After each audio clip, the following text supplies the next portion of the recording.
Well, Maria, we also want to ask you about the death of Pope Francis. Thousands of mourners are lining up again today as Pope Francis's body lies in state in St. Peter's Basilica. His funeral will be on Saturday. You met with the Pope Francis, several times at the Vatican, including most recently in January at the World Communications Jubilee, where you delivered the opening speech. We're just going to play a clip. Because we are at the Vatican, I want to point out three things. First, technology rewards lies. Think about that. The first time I met Pope Francis, I said, Pope Francis, it's against the 10 Commandments. Two, the men who control this transformative technology wield godlike power, but they're far from God. So that was Maria Ressa, the Nobel Laureate, speaking at the Vatican with Pope Francis in the audience. It was, January 27th. Talk about what Pope Francis means to you. Philippines is a Catholic country, and why he was also so concerned about the media. Yeah. I mean, look, I would be what you'd call a wayward Catholic. I mean, I believed in God, but I didn't like the way governance in the 5 major world religions happen, right? The manipulation, the lack of rights for women, I mean, whatever. But Pope Francis called us about 20 to 30 Nobel Peace Prize winners. And around 2023, we met with him and came out. He thought the world was going crazy, right? War. He stood up against he asked for peace in Ukraine, in Gaza, in all the different. He called for a ceasefire in Gaza Sunday, Easter, right before he died. Exactly.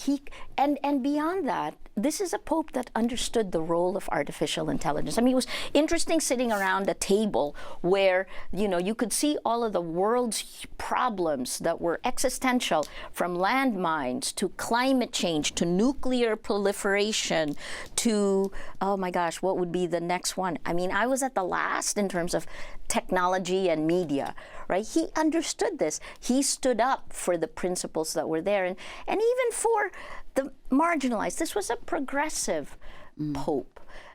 He was inclusive in a way the church had not been. And I think even small things like we quibbled over the word fraternity, right? Because it's sexist in nature, but it's very hard to change an entire Catholic church. So look, I think what he did with us, I was sitting next to Shirin Ebadi from Iran, Tawakkol Karman. It was from Yemen, the first Arab woman to win the Nobel Peace Prize for the Arabs in the Arab Spring, right? And we all came together to demand peace, unity, and press freedom was also something Pope Francis, look, it was a choice. The Jubilee happens once every 25 years for the Catholic Church.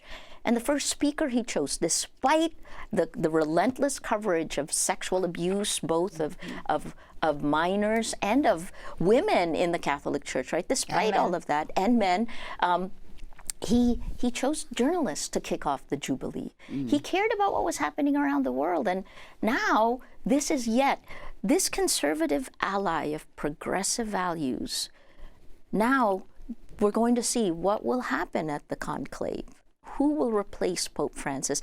The church is a powerful force. I guess this is what he taught me, is that faith is incredibly important when you're fighting for your rights. 2 Filipinos are being considered to be the next pope. Oh my God, so I knew one. Who's the second? I don't know which one you know, and I probably don't know the name of the second. Okay. I know that 3 Filipinos for the first time, this is huge for the Philippines, are joining the conclave. And that was the other thing Pope Francis did, right? He changed the church by changing the people. He moved it away from a Eurocentric kind of global north view, and he brought in Latin America, sub-Saharan Africa, and Asia, right? So the one that, that has been tipped, and of course, I've been to the Vatican now like 4 times in less than 2 years, because when Pope Francis calls, you go, right? And what the whisper, of course, is, and he may be as high as number 2, is that Cardinal Tagle. He moved to Rome because the Pope Francis gave him a special, like he changed the rules. He gave him a special appointment to come to Rome. And Cardinal Tagle, I believe, is just behind. We're showing his picture with you. We were doing this is at the Vatican. And this man is very liberal, progressive. He speaks normally. Again, I know him quite well because when I first took over as head of the largest network in the Philippines, Cardinal Tagle had a program on ABS-CBN. Sorry, back to ABS-CBN. The largest broadcaster in the Philippines lost its franchise to operate under Duterte. Franchise is like a license to operate. It never regained it, even after Duterte was gone. I'm just saying, you can cut the deals, corporate media, but once you empower a dictator, you lose these rights. We want to thank you so much for being with us. Certainly an important warning you once again share with us.